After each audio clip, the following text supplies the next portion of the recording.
Ben's Aquariums, this is the last remaining rainbow darter in this 20 gallon.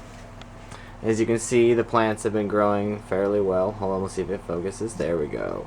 Alright, so this Folia has been growing really well, and then we have this Vallisneria in here, and the substrate is just sand and then some like gravel that I had sitting in a bucket that I just mixed in, and then there's a lot of dead snail shells as well, because this fish likes to eat snails. So I'm gonna do a general update for you guys on everything.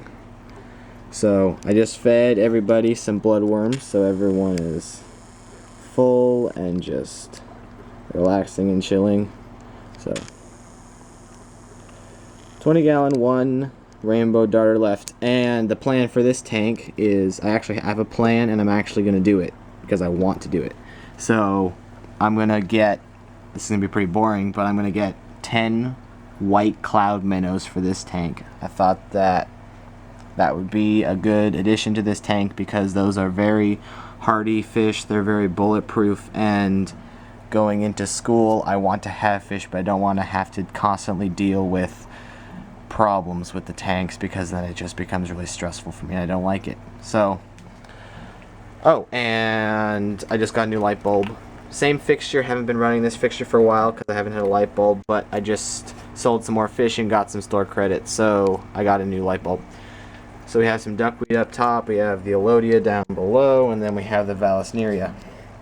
And then I got a whole bunch of Java moss, so I put some on some mesh and then hung it from those suction cups. So there you guys go, full tank shot. That's just an the algae scrubber thing. Then over here, these guys just got the new light. They've been in the dark for 5 days because this light fixture over here is a power compact, and one of the bulbs burnt out, so half the fixture wasn't working.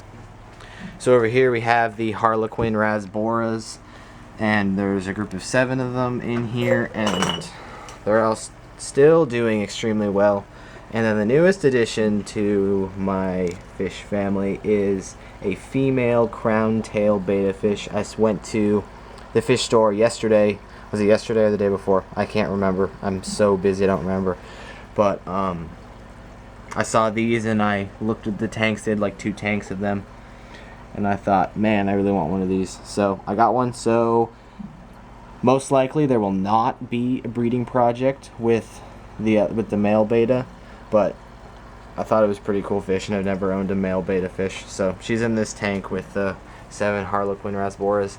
The plan for this tank is no new fish. If anything, I'll get more rasboras, but I think what I want to do is add some dwarf hair grass to this tank, see if we can get another carpeting plant growing. I like having this Sagittaria, but it grows so slowly for me that it makes me very frustrated. Like, this is a 1.5 years of growth, and it's like I don't know, I'm not happy with it. But another cool thing in this tank are I have some massive pond snails in here. That snail is the same kind of snail as the little stupid things that grow and infest whole tanks. So there's another one right back there. So they're pretty old. Full tank shot. Just a sponge filter and then a heater, and that's what it has. Have a glass lid and some duckweed. There we go. And then this is the 29 gallon long-finned albino bristlenose breeding tank, and they just had a whole ton of babies come out of this cave like 5 days ago. So that's a new baby, and then that baby there is about 2 weeks to 3 weeks old. But I put all of the extra Java moss that I had into this tank, and then as you guys can see, I just gave these guys a whole bunch of cucumber. So they've been working at that for about 1.5 days now. So we have a different kind of Nubius plants, some Java fern, more Alodia, and then whatever this is, I don't know. The red tiger lotus that I had in here died. I don't know why, but for some reason I have a feeling like the snails were eating tons of holes in the leaves that were floating, so I took that out. And then this is whatever, this is some plant thing just growing in the pot with some dirt. And the plan for this is nothing, because the tank is so overstocked as it is, and I'm doing a lot of water changes on it, so I'm not going to add any other fish to this other than all of the plecos that are in here. That's one of the females. The other female is back there, and then I think the male's right there.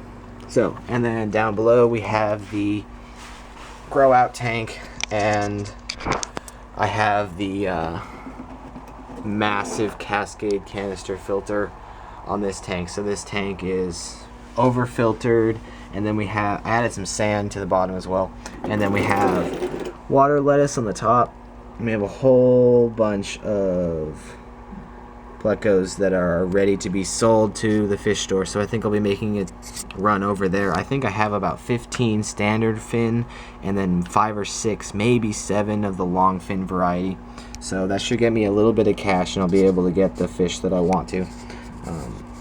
I had some heater problems with this tank. All of a sudden the heater like jumped the tank temperature up to like 90 degrees. So I have this new heater in here that I'm just running this one to see if it can hold the tank at a lower temperature. Right now it's sitting about 78 or 80, about 80 degrees. So the plan for this tank is to add approximately 6 stir-bait cories, as well as a new fish store just opened up north of me, so I think I'm gonna go check that out. And I think on their website they have some killifish listed, so we'll see if I can go and get some killifish to add to this tank, because I think that'd be pretty cool. I've never owned killifish before. So 6 stir-bait cories and then a bunch of killifish. Alright, and then the 55-gallon over here, it's growing really well. I took out all of those pothos plants that were growing like all over here, and immediately all of the plants turned really green, and they all started growing really well. So we have some crypts here and some crypts there, and then this is an Nubius coffee folia, and I've had this plant for about 5 years now, and it started out like a rhizome about this big with like 3 leaves, and it's an extremely slow grower, as you can see. We have the 4 angelfish, and then 1 X-ray tetra left right there, and then we have 3 bronze cories left. I went through a period where all of my fish all of a sudden turned about 6 years old, and they all died. So it was really sad, but at the same time it was like, wow, I had fish last 6 years, so that was nice. Amazon sword's growing pretty big. And the plan for this tank is to get, hold on, let me get my sheet of paper. I need a thing.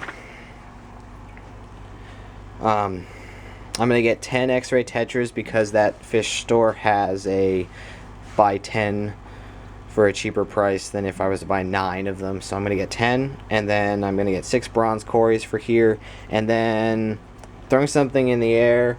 Like, I'm thinking about getting some Goiter River rainbows. I'm thinking about 4 of them. They're also they're like a bright red rainbow fish, and they look pretty cool. I'm gonna check them out and ask the owner if he thinks that they'd be suitable along with these 4 angelfish. So sorry guys, this is a really long video, but I had time, so I'm gonna make one.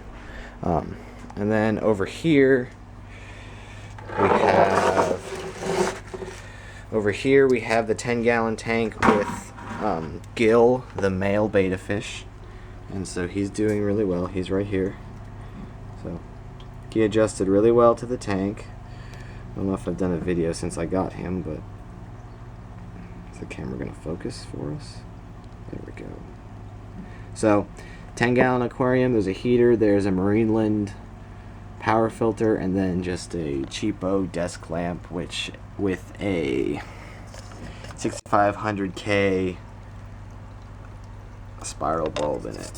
So piece of driftwood, lots of water lettuce, some Nubius, and some Java